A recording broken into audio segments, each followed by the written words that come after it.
My name is Caitlin. I'm 42, and I reside in the Minneapolis suburbs with my husband, Brandon. On the surface, I am a full-time homemaker. What almost no one realizes is that behind that tranquil exterior, I am the chief executive of a medical equipment distribution firm that generates millions annually. My own salary is approximately $145,000 a year, something Brandon has never known. We met at a social gathering when I had just turned 30. Back then, Brandon was a considerate and perceptive man with a winning manner. He paid attention to the smallest details, like how I held my coffee cup with my left hand, or the way my eyes sparkled at the mention of a favorite song.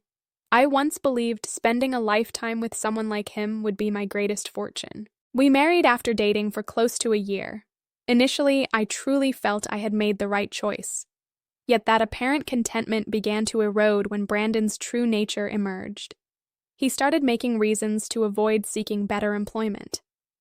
Even though his income scarcely covered our essentials, whenever I gently proposed ideas, he dismissed them, sometimes even stating, "Don't try to make me live by your standards. I'm not your employee." I attempted to persuade him many times. Once, when my company had an opening in its administration department, a role needing only fundamental communication skills and a professional demeanor with a salary more than double Brandon's, I personally asked the head of HR to reserve the position for him. But when I mentioned it, Brandon scowled and said, "You think I'm that incompetent? I need my wife to find me a job. Stay out of my affairs." I was speechless. I couldn't comprehend how the person who once professed such deep love could now interpret genuine concern as contempt. His obstinacy bewildered me. Nevertheless, even after these rejections, I continued to endure. I told myself that as long as I earned enough to maintain stability, things would be okay. Each month, I routinely transferred $1,400 into Brandon's account as a household allowance. He would exhaust it in under 2 weeks, then text me complaints about grocery prices, fuel costs, the stress of making ends meet. I remained silent, not because I was unaware he spent the money on indulgences like sneaker collections or online gaming, but because I was too weary to conflict over an amount that, to my income, was insignificant. Yet what wounded me wasn't the finances. It was his escalating indifference. He never once inquired if I was tired after a long day. Never noticed when I worked late answering emails or traveled to multiple cities in a single week. In Brandon's view, I was merely a woman living off the provision he supplied, while he was the one laboring to sustain our home. I recall one instance when my mother visited to help straighten the house while I was in back-to-back online meetings all morning. The moment Brandon returned, he tossed his keys on the table and uttered words that made my mother stiffen. "Another outsider in my house. I need my peace and quiet." I rose, drew a steadying breath, and spoke through gritted teeth. "She is not an outsider. She came here to assist us, not to be spoken to like that." Brandon merely shrugged. "That's your perspective, not mine. I have a right to feel at ease in my own home." I turned away, concealing the tears that had begun to fall. That was the first time I felt a fracture in our marriage that seemed irreparable. After that day, an odd quiet settled between us. We still shared a roof. We ate dinner together, sometimes watched the same television program, but everything felt chilled and obligatory. No more spontaneous embraces, no more bedtime well-wishes, just two individuals coexisting, as if the connection between us had withered into mere routine. Brandon grew progressively more short-tempered. He would rage over minor things, a towel folded incorrectly, the television remote misplaced. He blamed me when the coffee machine malfunctioned, even though he had used it last. It was as if I had become the target for every small irritation in his life. I began to feel like a servant in my own home. One evening, I returned from a difficult meeting, not even having removed my shoes, when Brandon stood in the kitchen holding up a shirt and snapped, "This shirt isn't even ironed. Do you ever do anything properly?"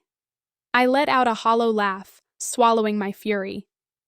I was once the woman courting major clients, negotiating multi-million-dollar agreements. Now I was being questioned if I knew how to operate an iron. I said nothing. The more I spoke, the more he would distort my words, accuse me, and tear down everything I struggled to maintain. I was beginning to feel depleted. Physically, I was all right, but my spirit was wearing thin. I remember once when I had influenza, burning with fever and unable to leave bed, Brandon didn't even check on me. Instead of offering medicine or asking how I felt, he simply stood at the doorway and stated, "Hurry up and get well. I don't have time to look after you." I hadn't expected much, but those words sent a cold dread through me. That wasn't something a husband says to his wife. It was something a stranger says when compelled to cohabit with someone they dislike. The loneliness became increasingly suffocating. I felt adrift in my own existence. When did the man who once held my hand at our wedding, vowing to journey through life with me, become the one who inflicted the deepest hurt? At that point, I started experiencing sleepless nights, often waking in the dark, wondering why I remained. Why was I, a capable and accomplished woman who had overcome numerous professional hurdles, enduring such a toxic relationship? I didn't confide in anyone, not even my mother, Francine, who had always cherished and shielded me as her most precious gift. She phoned often to see how I was, but I always said everything was fine. I didn't want her to fret. I didn't want anyone to witness my vulnerability, but I never anticipated Brandon would drag my mother into it in the most cruel manner. One Saturday afternoon, my mother stopped by. She brought my favorite stew and a basket of fresh fruit. I was visiting with her when Brandon walked in. He took one glance and sighed audibly, dropped his bag, and muttered, "Again, there's always someone just sitting around here." My mother was taken aback but maintained her smile. She tried to remain courteous. "I'm just visiting my daughter briefly. I'm not intruding." Brandon shrugged, opened the refrigerator for a drink, and spoke as if I weren't present. "I don't want to have dinner with outsiders. Some people simply don't understand boundaries." I stood motionless. In that instant, I saw my mother falter. She gently set down her bowl, looked at me, and said softly, "I think I should leave. I'll come another time." I walked her to the door, my heart sinking. When it closed behind her, I turned to Brandon, my voice now unrestrained. "Do you have any idea how cruel you're being?" He looked at me, unmoved. "I'm just being truthful. If you can't handle that, that's your issue." I remained standing in the silent kitchen for a long while. The house no longer felt warm. Everything I had built seemed to be crumbling piece by piece. In that moment, I had no idea that just a few weeks later, a significant event would occur and alter everything. And in my most fragile state, Brandon would reveal his true character more plainly than ever. I don't recall the exact moment I collapsed, only that the office lights dimmed and everything faded to black. When I opened my eyes, I was in a hospital bed in the Mayo Clinic emergency wing, an IV in my arm and my head heavy, as if I'd weathered a storm. The doctor explained I had fainted from prolonged exhaustion and required further tests because some readings were irregular. I didn't dwell on it then. I had always been resilient, accustomed to a demanding pace, and assumed I'd recover after some rest. But 2 days later, I was taken to a private room for the diagnosis. "We've found a tumor in your pancreas," the doctor said, looking directly at me. "Fortunately, it's early, but you must begin treatment immediately. This will not be easy." I heard his voice, but everything else sounded distant. The ground seemed to shift beneath me. I wasn't frightened of the illness itself. I was terrified of facing it alone. That night, I texted Brandon briefly to say I was in the hospital and needed to talk. He didn't reply. I called. His phone rang, then went to voicemail. Not a single message, not one word of concern. I began treatment without him beside me. The infusions sapped my strength. My taste buds dulled, and my hair started to fall out. Each time I looked in the mirror, I saw a different woman, frail, pale, but with eyes that still held a fiery determination. I kept fighting, not just for myself, but because I knew there was something I hadn't yet released. I couldn't let Brandon exit my life so effortlessly. He didn't deserve that. For 2 weeks, I battled alone in the hospital with no family present. I lied to my mother, telling her I was on a business trip to avoid worrying her. But then on a Thursday afternoon, Brandon appeared. I thought I was dreaming. He stood at the hospital room door, hands in his pockets, gaze icy. "You're here," I said weakly, my voice thin from fatigue. He didn't respond immediately. He walked in, placed a folder on the bedside table, and spoke as if finalizing a transaction. "I've filed for divorce. The house and the car will be in my name. I believe that's equitable. As for you, I'm not even certain how long you'll be around." I stared at him, stunned. Something inside me shattered. Not because he was abandoning me, I had already braced for that, but because of the sheer frigidity in every syllable. He hadn't come to see how I was. He came to claim what he felt was his entitlement. As if I were someone whose usefulness was nearly expired. I pressed my lips together, concealing every emotion. I refused to let him see my weakness. I nodded and said quietly, "Take whatever you want. Thank you for coming." Brandon paused, perhaps startled by my ready agreement. He shrugged, turned to leave, and delivered a final remark. "It's not as though you have a choice anyway." When the door clicked shut behind him, I didn't weep.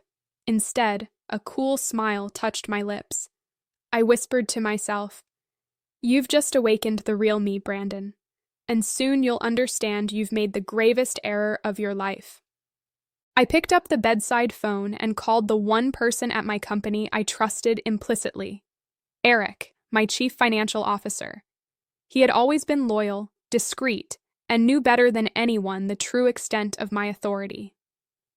"Eric, I need your assistance with something," I said, my voice unusually composed. He was silent a moment, then replied, "I've been awaiting this call. Just say the word." I gave a slight nod, though he couldn't see it. Lying still in that white hospital room, watching gentle sunlight filter through the curtains, I felt a strange serenity, perhaps because I had finally resolved to release Brandon, but not in the way he imagined. He sought to discard me at my most vulnerable. Very well, but in that moment I realized I wasn't the one who needed liberation. He was the one who needed to be freed from the life I had carried on my shoulders, a life he never even knew I had constructed. 3 days after that frigid hospital visit, Eric came to see me. No flowers, no sweets, just a leather briefcase containing everything I required. He set it on the table and asked gently, "Are you certain you wish to proceed with this plan?" I looked directly at him, my gaze steady. "Yes, and I want everything to commence tomorrow." Eric understood. He was the sole person at the company aware I had used my mother's name as the legal representative to conceal my identity. I had always desired to live modestly, never letting Brandon discover I was the force behind the substantial contracts his own company relied upon. Reflecting now, perhaps I had been too generous. The following morning, I signed a concise letter terminating the supply agreement between my company and Vitaltech, where Brandon worked in logistics. That contract constituted over 60% of Vitaltech's revenue the previous quarter, and I was the one who had authorized it after a presentation led by Brandon nearly a year prior.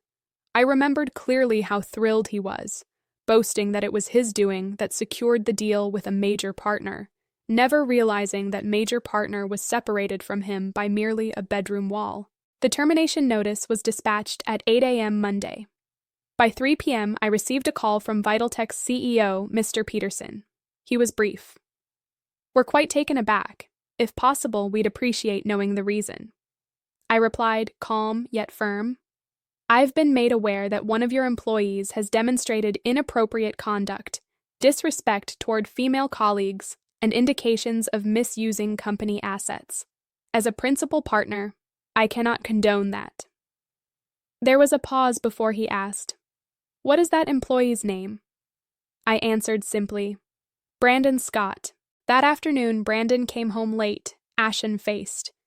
He had no idea I had retained a private attorney to serve him with a counter-divorce filing, this time including a stipulation requiring him to vacate the house, which was in my name, within 30 days. That house, incidentally, I purchased. I only added his name to soothe my husband's pride. Brandon opened the refrigerator for water without a word. Then, after a prolonged silence, he finally said quietly, I was let go. I set down my book, unsurprised. Because of the terminated contract with my company. He turned to look at me, eyes filled with disbelief. How do you know that? I walked slowly to the desk, opened a drawer, and withdrew an envelope. I placed it on the table and said, my voice unnervingly tranquil, because I am the one who ended that contract. I am the CEO of SilverMed, Brandon. The company you proudly claimed to have won over. The company you believed you were clever enough to persuade. Brandon froze. He stared at me as if he couldn't process what he was hearing. I continued, all these years I've paid every bill, settled your credit card debts, covered tuition for your nephew when your cousin was in distress. I transferred over $1,500 monthly to you as an allowance. When your actual salary didn't come close to that, I did it all, because I believed in something called love. Brandon stepped backward. He seized the envelope from the table, opened it with trembling hands, then looked up. This can't be real, I smiled. Divorce papers, asset division terms, and your appointment schedule with my attorney. You have 30 days to move out, and the $3,200 monthly mortgage payment, I won't be covering that any longer. He was utterly dumbstruck. The air grew thick around us, filled only by the ragged breathing of the man who had once leaned on me as if the entire world were his. I walked away, leaving him there amidst the numbers and the brutal reality crashing down. In my heart, there was no hatred, only clarity. Brandon had lived too long in the shadow I cast. Now it was time for him to step into the light and confront all he had taken for granted. Just 3 days after Brandon received the formal divorce documents from my lawyer, the hospital room phone rang near midnight. I was weary from my second round of chemotherapy. But seeing his name on the screen, I knew immediately the panic had commenced. Caitlin, please, just hear me out. His voice was shaky, raw, as if he'd been crying. I said nothing. On the other end was a man in freefall, and I, the one he had once left behind, was now the sole lifeline he clutched at desperately. I was wrong. I was so wrong. I was a fool. I thought you were just some dependent woman. But now I see. You were the one holding everything together. You were the reason my life didn't collapse. I placed the phone on speaker, leaned back against my pillow, and closed my eyes. Not because I was moved, but because I wanted to hear every desperate word. Something I had once longed for back when I lay in a hospital bed, fighting illness alone. Brandon continued, his voice growing urgent. I've lost everything. The house is facing foreclosure because I can't make the payments. The company, they didn't just fire me. They placed a formal reprimand in my file. No one else will hire me now. Caitlin, please give me another chance. I opened my eyes, watching the soft glow of the nightlight. Calm and cold, I spoke. A chance? You had an entire decade to respect me, to love, to share, to understand, and you chose not to. Now that everything you grew accustomed to is gone, now you recognize my value.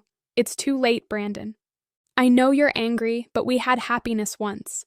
Please remember those times. I'm begging you. A faint smile touched my lips. Brandon, do you recall the name Alyssa? The other end of the line went abruptly silent. I could hear his breath catch. How did you learn about that? I spoke each word sharp as a blade. The CEO of Vitaltech called to apologize and happened to mention they'd quietly investigated an internal complaint. It seems you had a personal relationship with the new intern, Alyssa Morgan, 24 years old, daughter of the Chicago branch director. Shall I elaborate on those late overtime nights? Brandon began to stammer. No, It's not what you believe. It wasn't like that. You're correct. It was worse than I imagined. I ended the call without another word. Immediately after, I opened my contacts and blocked his number. I also emailed my attorney, requesting a no-contact clause during the divorce proceedings, and initiated preparation for a civil suit for breach of marital duty. In Minnesota, with evidence of infidelity, the wronged spouse can seek damages for emotional distress, and I had ample proof. The next morning, my lawyer, Eliza Harper, visited the hospital. She showed me a stack of screenshots from exchanges between Brandon and Alyssa, flirtatious messages, hotel rendezvous, even selfies taken in the Vitaltech office, all time-stamped and geotagged. I wasn't shocked. I merely felt relieved. Every suspicion I had suppressed now had a name. I've submitted a formal demand for $85,000 in damages, Eliza stated. He'll likely contest it, but with this evidence, the court will favor your side. I nodded. Not because I needed the money, but because I needed my dignity restored to its rightful place. A week later, I was discharged temporarily for at-home monitoring. During that period, Brandon attempted to reach me through emails, social media, even appeared at my company's offices, unaware that security had already been instructed to bar his entry. Every effort to win me back only confirmed one truth. Brandon didn't love me. He simply didn't know how to exist without me. I began revising my financial plans, this time eliminating the category for a husband's living expenses. I also authorized Eric to transition the COO duties to a new hire, allowing me to step back, slow down, and finally savor some tranquility. And when I stood on the balcony of my new home, the one I moved into after leaving the old house saturated with memories and pain, I closed my eyes and felt the cool breeze through the short, new hair growing back after treatment. I didn't require a man to feel valued. I only needed myself, strong, clear-minded, and never again allowing anyone else to define my life. Word of Brandon's downfall spread rapidly through the local business community. Vitaltech's severed contract and his termination details were quietly shared with partner firms and industry contacts. Soon, Brandon became a name to avoid, a logistics employee entangled in scandal and facing legal repercussions for breaching marital duties. With no home to return to, Brandon temporarily moved in with an old friend in an inexpensive Brooklyn Park apartment complex. A few weeks later, I learned he sold the car he once proudly called his emblem of freedom. Part of the proceeds went toward paying off credit card debt, the same cards he had used freely for gaming equipment and extravagant dinners. No one wished to hire someone with a tarnished record and no marketable skills. Eventually, he accepted a night shift position at a distribution center where the meager earnings couldn't cover his monthly obligations. Calls from debt collectors began to accumulate. His small apartment echoed with late-night phone rings, not from loved ones, but from agencies pursuing unpaid balances. As for Alyssa, the young woman who once laughed with Brandon after hours, she vanished from social media days after the scandal emerged. I didn't know her fate until Eliza informed me her family had agreed to a private settlement for part of the damages to avoid public litigation. Rumor held that her parents brought her back to their Iowa farm and severed all ties with her former life. For them, it was the only way to protect the family's reputation. As for me, my final treatment concluded on a crisp autumn morning. When the doctor looked at me and said, "Your tests show you're completely clear," I didn't speak. I simply smiled and gently squeezed his hand.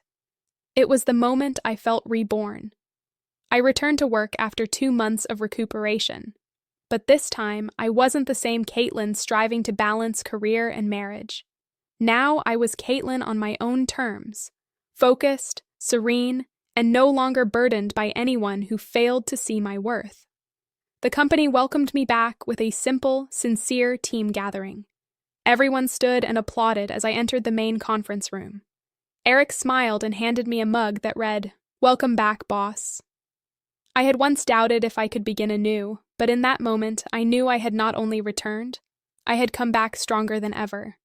In the ensuing months, I received several invitations to date, some from business associates, a few from old acquaintances who had followed my story online. But I declined them all. Not because I've closed my heart permanently, but because I know I still need time to heal, to relish a life no longer bound by duty to someone unworthy. I purchased a small lakeside cottage in Duluth, where I can watch the sunrise each morning and listen to birdsong each evening. It isn't grandiose, not as lavish as the former house, but it is my space, peaceful, whole, and no one enters unless invited. One weekend afternoon, as I brewed tea in the kitchen, Eric stopped by. We sat on the porch, watching the lake shimmer under a golden sunset. "Have you considered remarrying someday?" he asked, half teasing. I looked at him and smiled softly. "Not presently, perhaps someday. But for now, I am content like this." He nodded, saying nothing more. The breeze carried scents of pine and damp earth, and in that moment, I knew I hadn't merely overcome Brandon or the illness. I had overcome the fear that once kept me silent for too long. I took a sip of hot tea, reflecting quietly. Ultimately, I became the author of my story's final chapter. From my own journey, I've learned that resilience doesn't originate in moments of strength, but in the instances we rise after being pushed to our lowest point. I once gave my heart to someone unworthy. I once sacrificed in silence without acknowledgement, but now I live for myself, no longer striving to please anyone. Authentic happiness began the instant I chose to place my self-respect above all else. What are your thoughts on Caitlin's journey and her definitive resolution? Share your reflections in the comments below, and don't forget to follow the channel for more empowering and heartfelt real-life stories.